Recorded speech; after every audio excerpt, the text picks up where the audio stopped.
Hadir, ini adalah kita tengah warm up suam-suam kuku untuk kempen. Kita ada lebih kurang 5 ke 6 minggu lagi. 6 minggu lagi. InsyaAllah kita gunakan untuk tempoh 1 minggu ini untuk kita mengesahkan bahawa momentum itu kita boleh bina seperti mana yang kita bina 6-7 bulan yang lepas dalam PRU ke-15. Saya juga ucap terima kasih kepada saudara-saudari dan saya nak buat satu pengumuman baik malam ini. Saudara-saudari yang dalam keadilan, dalam PKR, tahniah kerana saudara-saudari sekarang berada dalam parti yang kaya. Tepuk korang awal kan. Saya baru dapat mesej yang saya baru saja menang loteri 10 juta. Tak, ini memang mesej loteri scammer. Yang tu tak boleh pakai, Tapi insya-Allah kita juga telah menang dan kita akan kutip 10 juta daripada saudari Zuraidah Kamarudin kita. Jadi jangan bimbang, insya-Allah dalam pilihan raya kali ini topi cantik sikit, baju cantik sikit. Kalau nak tempah yang baru tu boleh, bil sila hantar ke Zuraidah Kamarudin. Saya dengar lah tadi Amir ada sentuh sikit lah tentang seorang lagi bekas menteri besar kan, Saudara Azmin. Saya nak beritahu tak apalah, ikut suka dia lah dia nak cakap apa. Kita dalam keadilan ni daripada muda lagi, saya yang kira generasi yang muda yang masuk dalam masa itu pemuda keadilan paling awal, Amir beberapa tahun selepas saya, kita semua belajar satu benda. Kalau nak ikut pemimpin, kita kena ikut pemimpin yang jalan dia tu jelas. Yang kita tahu dia nak pergi mana. Itu sebab kalau ikut saya lah, saya daripada dulu ada masalah nak ikut Azmin. Sebab Azmin ni semua kabur sama-sama, tak nampak. Kan? Jadi semua pasal Azmin ni tengok kat mana pun tak tahu. Dia sendiri tengok tiap-tiap hari dalam cermin pun dia tak nampak diri dia. Sebab semua kabur saja. Kan? Jadi saudara-saudari, kita sekarang masuk dalam secara rasmi dah. InsyaAllah kita ada dalam 6 minggu untuk kita pulangkan mandat kepada rakyat dan beri pilihan dan tunggu keputusan rakyat siapa yang akan terus mentadbir negeri Selangor dan juga negeri-negeri lain. Semalam saya di Negeri Sembilan, insyaAllah hari Sabtu ini saya di Kedah, minggu depan saya ingat saya di Kelantan, macam itulah sampai 5-6 minggu akan datang. Kita sekarang ada persaingan yang diwar-warkan sengit.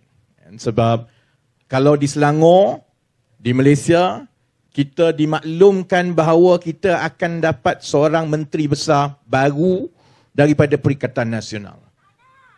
Parti mana tu kita tak tahu lagi. Bersatu kata parti dia, PAS dengar cerita, gaya daripada PAS.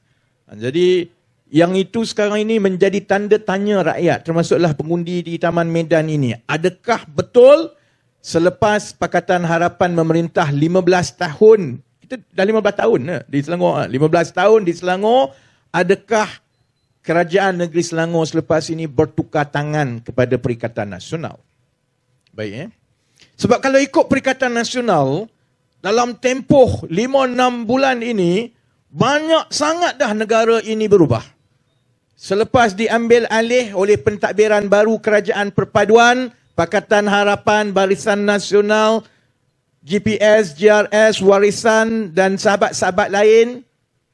Kalau ikut Perikatan Nasional, Malaysia ni kita dah tak kenal dah berubah sangat dah. Saya pun fikirlah apalah yang berubah teruk sangat ni. Jadi saya tengoklah. Pertama, kalau ikut Perikatan Nasional, tiba-tiba baju jururawat semua ketat-ketat. Saya duk kira lah baju ketat ni dalam 7 bulan ni.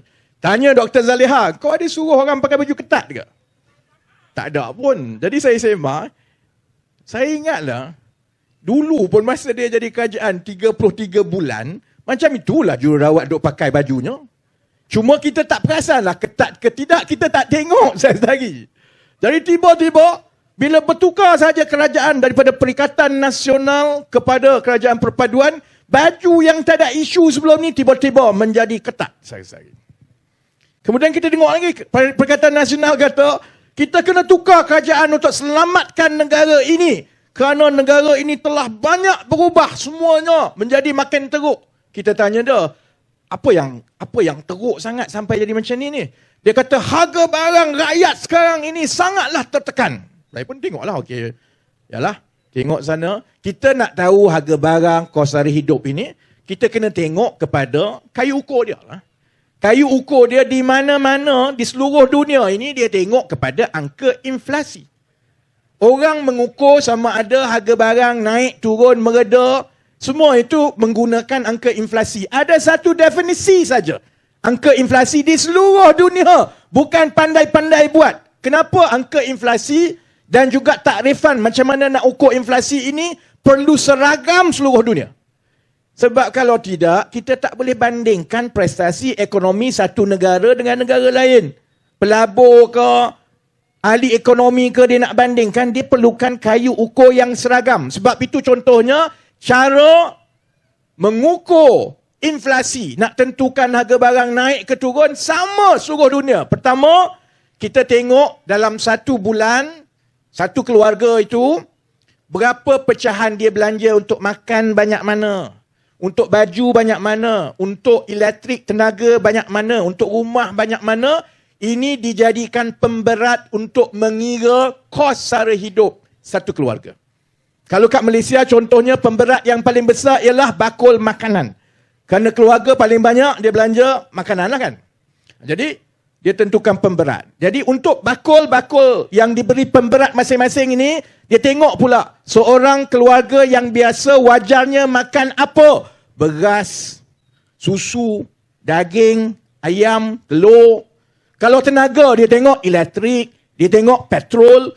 Semua ini bukan main-main saudara-saudari. Ditentukan secara seragam di seluruh dunia. Ketiga, bila kita dah tahu bakul dengan pemberat, kita dah tahu setiap bakul perbelanjaan itu ada apa. Kemudian inflasi diukur, dia ambil sampel ratus-ratus ribu daripada harga di seluruh negara ini, dia banding kalau 1 kilo ayam, bulan ini berapa sekilo, bulan yang sama setahun lepas berapa sekilo. Daripada itulah akan dikeluarkan angka inflasi tiap-tiap bulan. Yang ini daripada zaman Tok Kadok lagi pun memang orang kira macam ini. Baik Jadi bila PAS kata kita kena tukar kerajaan ini sebab negara ni dah teruk sangat. Sebab rakyat sangat tertimpa dengan tekanan sara hidup. Saya pun tengoklah inflasi. Itu saya kata, hanya parti silap mata macam PAS saja, keadaan yang sama boleh tiba-tiba kalau ikut mata dia boleh bertukar, ikut macam mana dia nak tafsir. Sebab bila kita ukur dari segi harga barang, saudara-saudari tahu tak? Dalam tempoh 30 bulan yang lalu lah, 7 bulan kerajaan perpaduan jadi kerajaan, 24 bulan yang lepas ni Perikatan Nasional. Saudara-saudari tahu tak? Bilakah sebenarnya yang harga barang paling tinggi naik mencanak? Zaman bila? Zaman mereka, bukan zaman kita. Harga barang naik 3 kali ganda dalam lebih kurang 3 bulan berbanding tahun sebelum itu dari segi kadar inflasi antara April hingga Julai 2022. April -2, -2. Kemudian naik Mei, dia naik 0%. Daripada -2% inflasi dalam 1 bulan naik ke 0%, maksudnya peningkatan inflasi 1 kali ganda tau. Daripada 0% bulan seterusnya naik lagi 2%. Sekali ganda. Inflasi naik bulan ke bulan ni 0.1%. Zaman dia sekali 1 bulan naik 2%. Maksudnya 1 kali ganda. Kemudian daripada Jun sampailah ke Julai, dia memuncak kepada, saya ingat Julai atau Ogos, dia memuncak kepada 4.7%. Kita semua tahu, harga barang, terutamanya harga barang makanan, bila dia naik, dia susah nak turun. Sebab itu, bila tugas kerajaan untuk menggubal dan melaksanakan dasar ekonomi, tugas dan mandat utama Bank Negara contohnya, tugas dan mandat utama pengurusan ekonomi rakyat ialah untuk memastikan kestabilan harga barang daripada 1 bulan ke 1 bulan supaya dia tidak naik mencanak, kerana memang kita tahu kalau dia naik, terutamanya harga makanan, dia susah nak turun balik. Zaman dia, ni zaman PAS, zaman bersatu, lebih kurang 1 tahun yang lepas. Dalam keadaan dia duk menangis, macam-macam dia beritahu, rakyat seksa sekarang ini selepas 7 bulan. Kerana harga barang naik mendadak. Dia tak cerita sebenarnya, zaman dia lah yang dulu naik mendadak dalam tempoh 3 bulan.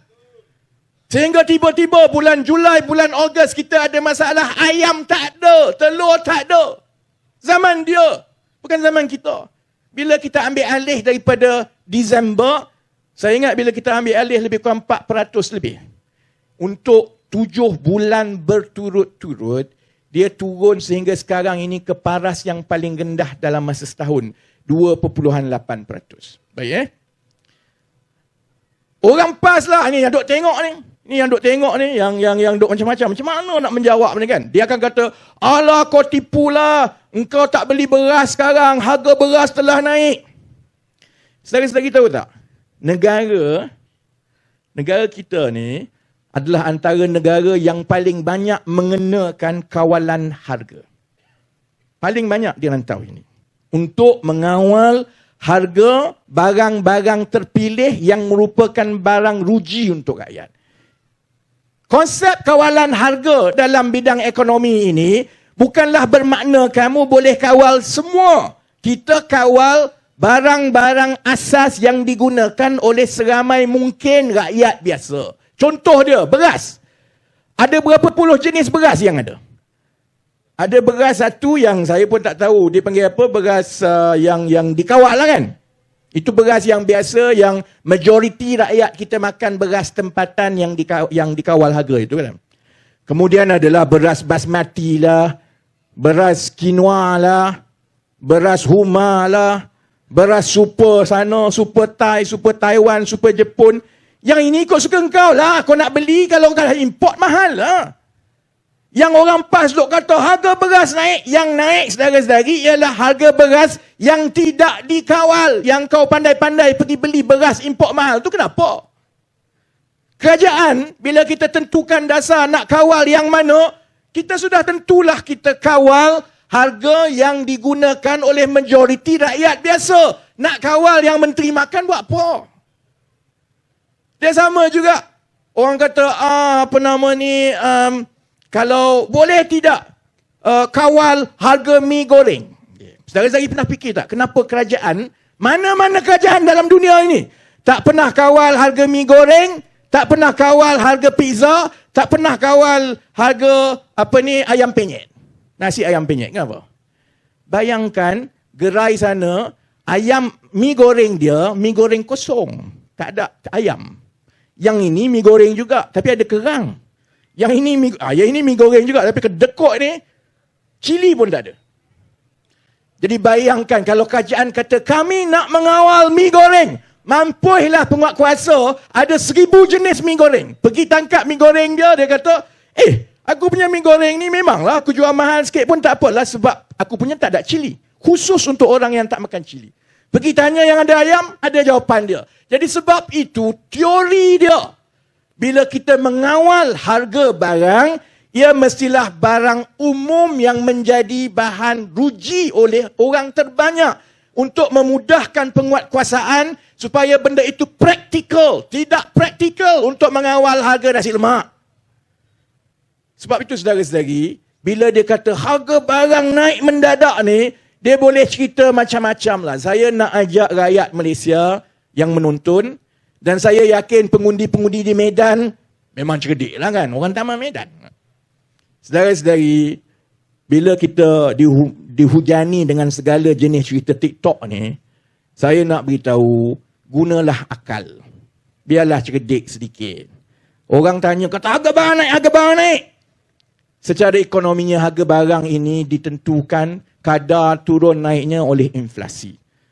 Inflasi kita telah turun menjadi terendah untuk masa dalam tempoh 12 bulan.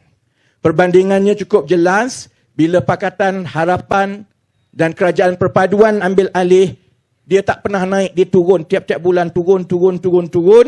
bila dibandingkan dengan 33 bulan Perikatan Nasional memerintah, kenaikan harga yang paling mendadak, dan yang itulah yang kita sedang warisi dan tanggung. Harga barang naik semua ni sudah tentu berlaku di antara bulan April dan Ogos 2022, zaman mereka memerintah. Baik. Apa lagi yang dia kata, kita perlu tukar kerajaan kerana negara dah parah, dah berubah sangat ini. Jadi dia ceritalah, tengok ni negara ni, keadaan kita rakyat susah, ekonomi susah, macam susah, mata wang jatuh, segala-galanya dia beritahu. Saya sebut sedikit tentang mata wang nantilah.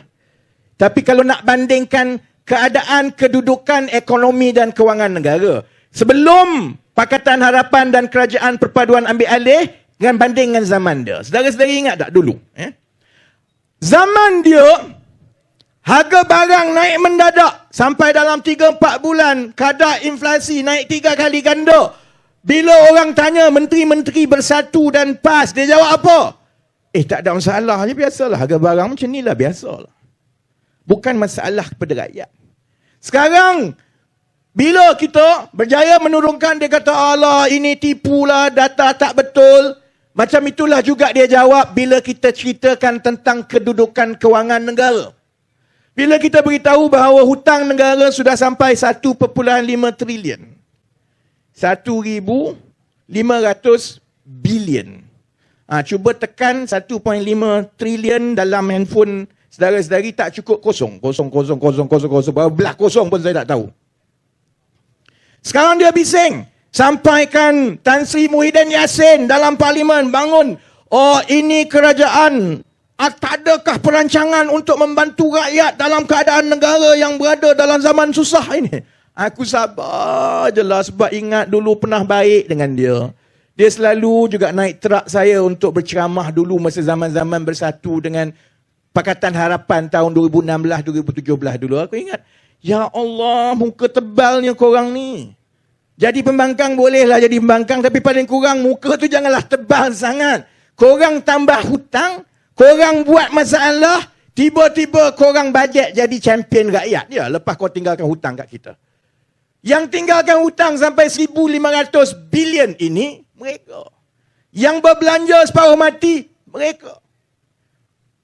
Bila dia tak jadi kerajaan lagi, tiba-tiba dia buat bising. Tengok ini kerajaan Pakatan Harapan dan Kerajaan Perpaduan menganaktirikan orang-orang Melayu di Kelantan, di Terengganu, di Kedah. Kami tak dapat peruntukan.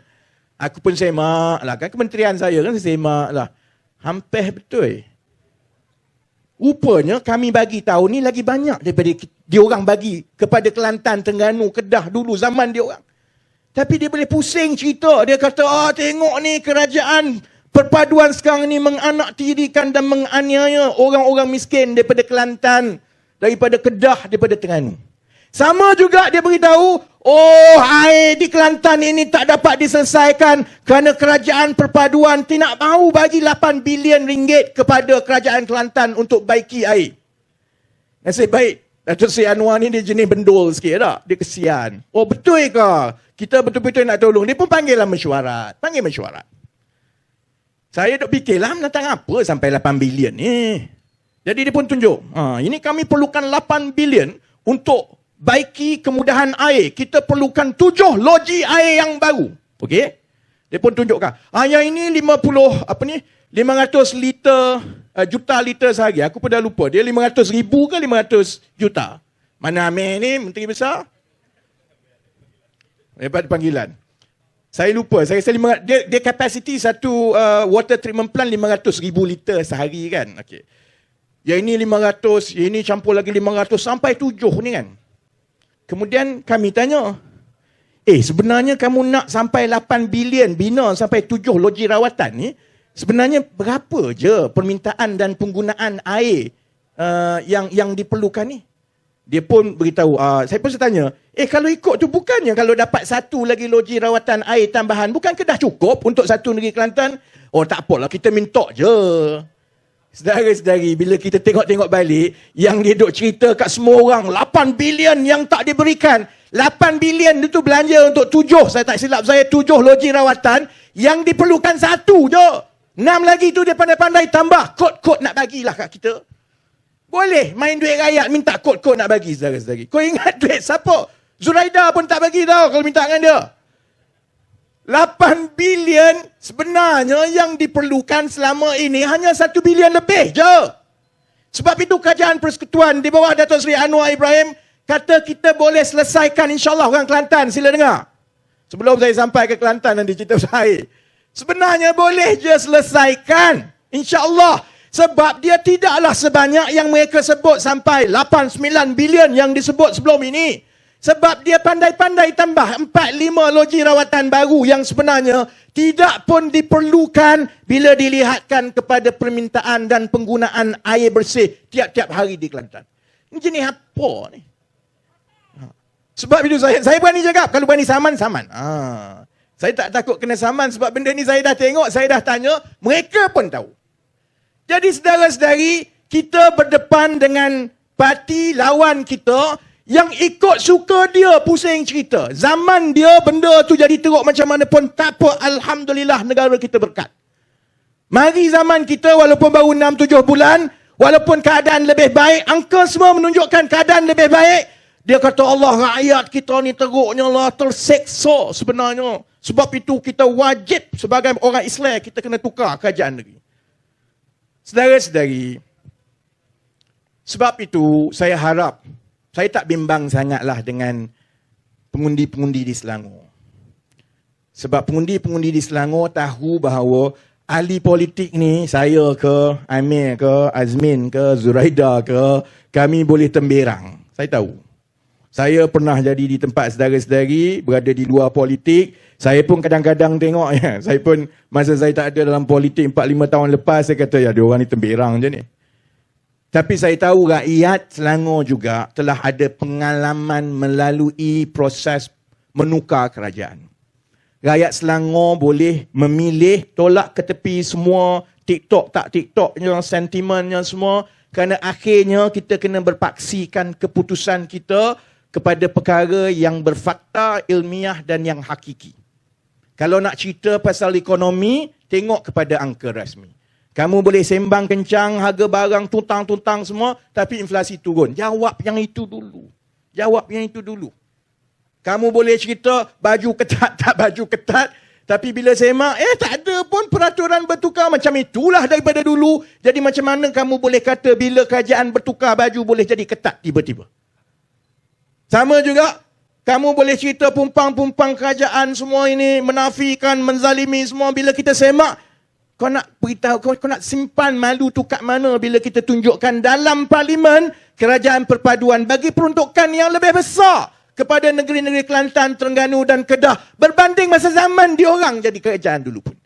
Jadi, letakkan kepada fakta. Kemudian, saya tahu juga rakyat Selangor cukup faham bahawa nilai sebenar sesebuah pentadbiran daripada mana-mana parti bukan diletak kepada cerdiknya dia berceramah, bukan diletak kepada hebatnya dia naik motor dengan kapcai semua puluh-puluh ribu. Dia terletak kepada pemahaman pentadbiran dan kepimpinan pentadbiran itu kepada isu-isu yang dekat dengan nadi rakyat dan juga kreativiti untuk menyelesaikan masalah-masalah itu yang kemudiannya disertakan dengan pentadbiran yang tata kelolanya baik, tidak ada rasuah dan tidak ada penyelewengan. Jadi kalau kita ambil perkara itu, saya Menteri Ekonomi. Itu kerja paling tak happy lah sekarang kan. Jauh lagi happy dulu naik truck berkempen saja. Jadi Menteri Ekonomi dalam keadaan saya dan kerajaan mewarisi ekonomi yang strukturnya cukup lemah selepas berpuluh-puluh tahun. Dalam keadaan kita sedang mengalami tanggapan seluruh dunia bahawa ekonomi dunia akan lebih perlahan dan mungkin menguncup pun. Dalam keadaan yang ketidaktentuan di Amerika Syarikat, sekejap nak naik kadar faedah, sekejap tak nak naik, sekejap nak naik balik, sekejap bank nak bankrupt, sekejap tak boleh bayar gaji, sekejap bajet tak lulus. Dah 6 bulan dah ketidaktentuan itu sampai sekarang tak habis-habis. Dalam keadaan negara China iaitu rakan dagang besar kita, yang mempengaruhi kedudukan ekonomi kita kerana ekspor dan import kita banyak dengan negara China juga. Dalam keadaan sampai sekarang negara China masih belum mendapat rentak untuk pertumbuhannya lebih rancak selepas mereka buka kembali ekonomi selepas COVID-0. Jadi, kalau Azmin nak jadi Menteri Ekonomi balik, saya beritahu kat Azmin, kalau kau cerdik, Min, tak payahlah. Banyak kerja lain lagi. Kerana ini tugas, kalau kau tak sakau duit, ini tugas yang paling sebenarnya tak berbaloi. Jadi, tugas saya sebagai Menteri Ekonomi dalam membantu Datuk Seri Anwar Ibrahim dan Kabinet Negara melalui zaman yang sukar ini. Bila kita tengok balik, kita kena bermula, bila kita mengenal pasti masalah itu, kita kena bermula dengan diagnosis yang betul. Kalau sakit gigi, pergi jumpa doktor gigi, jangan pergi jumpa doktor tanam rambut. Dia tak kena. Sakit gigi, diagnosis kena betul. Kalau gigi itu tak betul, sakit, dia suruh cabut, kamu cabut. Jadi kita bermula dengan diagnosis kita, soal mata wang, soal ekonomi. Sebenarnya kenapa kita jadi macam ini? Batuk di Amerika Syarikat, kita terkesan. Batuk di China, kita pun terkesan. Ekonomi berkembang, tapi gaji tak naik. Gaji naik pun, kalau bising sikit, peniaga naikkan harga barang makanan, tiba-tiba saja yang kenaikan gaji kita tahun lepas itu tak mampu dah nak tampung kenaikan harga barang makanan yang berlaku. Apa diagnosis? Kenapa kita jadi macam ini sebenarnya, saudara-saudari? Nak kata negeri miskin? Tidak. Nak kata tak ada hasil? Kalau ikut Sanusi dekat Kedah, Kedah dah boleh jadi negara Wakanda dah, kaya raya. Jadi kenapa kita jadi macam ini? Sebab kita ada masalah struktur. Kalau diberi perlambangan dengan rumah hebat macam mana kamu rasakan pun, kalau tiangnya sengit atau reput, rumah itu akan berbahaya sampai bila-bila. Angin tiup sikit je, kamu takut nak runtuh. Mari anak-anak sikit je, siap selari tumbang. Ribut mari, confirmlah melayang, saudara-saudari.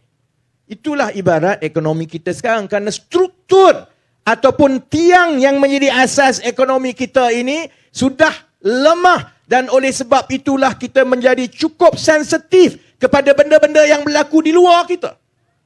Bila Amerika Syarikat naikkan kadar interest secara berturut-turut dalam tempoh 12 yang lepas, kesan dia begitu besar kepada kita kerana orang tak nak lagi simpan duit di negara ini. Ada 2-3 jenis orang yang berurus niaga dolar ringgit ini. Orang selalu kata, oh, ini kalau ringgit teruk ni sebenarnya sebab pelabur asing FDI tak masuk. Saudara-saudari, FDI itu tak adalah kesan sangat dengan, ataupun tak adalah memberi kesan sangat kepada nilai mata wang. Yang bagi kesan ni ada 2 kumpulan ni. Satu ialah pengeksport atau pengimport yang berurus niaga dengan dolar dan ringgit tiap-tiap bulan. Kalau dia jual, ekspor dia keluar negara, dia akan dapat bayaran dalam dolar. Baik, saya nak tanya saudara-saudari. Saudara-saudari tokek. Kilang besar. Saudara-saudari jual kepada pembeli saudara-saudari, katakanlah dekat Jerman. Sekali jual, dia bayar saudara-saudari 10 juta dolar. Saudara-saudari ada pilihan. Kalau tak bawa balik duit itu, tinggalkan dekat Jerman, maksudnya letak dekat bank sana, saudara-saudari akan dapat 5% hasil setahun. Kalau buat balik, tukar kepada ringgit, simpan dalam bank di Malaysia, saudara-saudari dapat 3%. Jadi ada beza 2%. Bayangkan, 10 juta dolar bersamaan dengan hampirlah, lebih kuranglah 50 juta ringgit. Beza 2% daripada 50 juta ringgit adalah 1 juta. Jadi dia fikir, bahawa aku buat balik, aku simpanlah sebab nanti interest sana lagi tinggi. Begitu juga dengan pelabur-pelabur dana portfolio yang beli bond di negara kita, yang beli saham di negara kita. Dia duk fikir, kalau saya, diorang ni kawal dana bertrilion ringgit daripada pelabur-pelabur seluruh dunia. Dia fikir, kalau saya letak dekat Malaysia, saya dapat 3%. Kalau saya letak dekat Thailand ke, dekat Singapura, tambah kalau saya letak dekat Amerika, saya dapat 5%. Buat apa aku pergi letak kat Malaysia? Jadi kalau ikut Perikatan Nasional, yang kamu ni kamu tak buat apa-apa ke mata wang kamu ringgit teruk ni, saudara-saudari boleh je. Kita buat bodoh macam dia. Tak apalah, demi mata wang semata-mata, kita naikkan interest rate lebih tinggi. Boleh saudara-saudari. Dia naiklah mata wang tu. Tapi apa jadi kepada rakyat biasa? Yang kena bayar pinjaman. Yang kena bayar pinjaman kita. Yang PTPTN-nya. Sebab itu kita kena mengimbangi di antara keperluan kita mengawal nilai mata wang untuk tempoh yang pendek dengan fokus kita untuk tempoh masa yang panjang supaya apabila masalah-masalah struktur ekonomi tadi itu telah diperbaiki, maka orang akan datang secara automatik ke negara ini tanpa dia terlalu terikat dengan soal 1%, 2% berbeza. Kalau ikut Perikatan Nasional, saya duk tanyalah sebab saya pun naklah belajar daripada Perikatan Nasional yang dah jadi kerajaan hebat selama 33 bulan. Saya pun tengok, masalah ni sama ni tau. Dia dulu pun berhutang, yang dia tinggal hutang kat kita ni, saya nak tengok apa sebenarnya dasar Perikatan Nasional untuk mereka mengukuhkan kedudukan kewangan negara dan mengurangkan hutang. Saudara-saudari tahu tak? Pernah dengar tak? Haji Hadi tak pernah cakap. Muhyiddin setakat ini belum pernah cakap, saya tengok. Hamzah Zainuddin belum cakap. Jadi saya tengok satu-satu siapa yang pernah cakap. Akhirnya yang dapat itu satu-satunya kenyataan dan juga dasar yang telah dinyatakan secara umum oleh Perikatan Nasional macam mana nak memulihkan kedudukan ekonomi negara datangnya daripada manusia paling pintar dalam Perikatan Nasional kerana kepintaran dia menghafal segala perkataan yang tak boleh dipakai. Nama dia Mak Jagan. Sebab dulu, tahun lepas bila benda ni keluar, dia beritahu sebenarnya penyelesaian kepada masalah ekonomi negara ini mudah saja. Kita kena cetak lebih banyak wang. Cetak wang, saudara-saudari. Saudara-saudari tahu tak apa makna cetak wang? Orang duk kata cetak wang, cetak wang, cetak wang. Apa kau ingat beli printer masukkan cetak wang? Apa maksud cetak wang? Bila sesebuah negara selalunya melalui bank pusat mengambil keputusan untuk menambah bekalan wang di dalam pasaran. Yang orang kata cetak wang tu, saudara-saudari tahu apa makna dia? Makna dia kena berhutang lagi. Kerana kerajaan hanya boleh dapat wang dengan menerbitkan hutang, kertas hutang yang dipanggil bond. Bond tu, bila jual bond, pelabur beli, duit itulah yang menjadi duit tambahan dalam ekonomi. Kerajaan kemudian boleh buat keputusan, dia nak letak dalam bank bagi pinjam sampai kepada rakyat. Ataupun dia nak laburkan dalam bentuk projek-projek baru, bayar kontraktor, duit itu mula berkisar di dalam ekonomi. Tapi kecualilah kawan saya dalam Perikatan Nasional Bahlul, cetak wang ini saudara-saudari tidak menyelesaikan masalah hutang 1.5 trilion dolar yang ada, malah dia akan mewariskan lebih banyak hutang kepada yang muda-muda. Sebab itu, 11.40 nak. Ini baru minggu pertama, ceramah kedua. Jadi kita break awal sikit lah. Bila dah masuk dekat 2-3 minggu dekat pilihan raya, insyaAllah kita sambung sampai pukul 2 pagi. Malam ini 11.40 boleh lah. Pukul 3 pun tak apa. Orang sekarang TikTok live sampai pukul 3 kan? Siap korang, aku ceramah pukul 3 lepas ni kan. Kan? Baik Jadi maksudnya begini, itu mukaddimah kami nak tunjukkan. Bahawa rakyat Selangor, kita yakin cerdik, selama ini pun saudara-saudari pengundi-pengundi, saudara-saudari buat pilihan berdasarkan akal, berdasarkan perbandingan, berdasarkan fakta. Kita ada masalah. Kita mewarisi negara yang strukturnya lemah. Hutang tinggi sampai 1.5 trilion. Gaji tidak sepadan dengan rakyat. Budak keluar universiti, gaji kurang daripada RM2,000. Kos sara hidup naik tiap-tiap tahun, tapi gaji yang naik itu terlalu sedikit. Sebab itulah semakin menekan dari satu tahun ke satu tahun. Kenapa gaji tidak naik? Sebahagiannya kerana kita terlalu bergantung kepada pekerja-pekerja asing berkemahiran rendah dan kehadiran dan lambakan mereka ini mengheret keseluruhan gaji rakyat. Pada masa yang sama juga, bila kita banyak pekerja asing berkemahiran rendah, dia tidak ada insentif kepada syarikat-syarikat untuk mereka mula melihat kepada aktiviti bernilai tinggi yang perlukan engineer, developer yang tinggi yang boleh dibayar gaji tinggi. Ini semua masalah-masalah struktur yang saudara-saudari juga tahu tidak boleh diselesaikan dalam tempoh hatta 1 tahun pun. Saya tak kisah kalau orang tanya saya, kenapa kerajaan sampai sekarang ni masih lagi belum boleh memulihkan ekonomi. Saudara-saudari, kalau kau boleh buat dalam tempoh 6 bulan, silalah korang akan menjadi Menteri Kewangan terbaik seantero alam. Cubalah.